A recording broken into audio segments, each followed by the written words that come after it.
So what will be the increasing order of the acidic strength of these three oxides?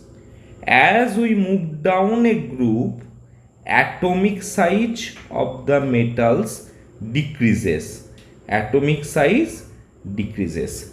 As the atomic size decreases, basic strength of the oxide increases.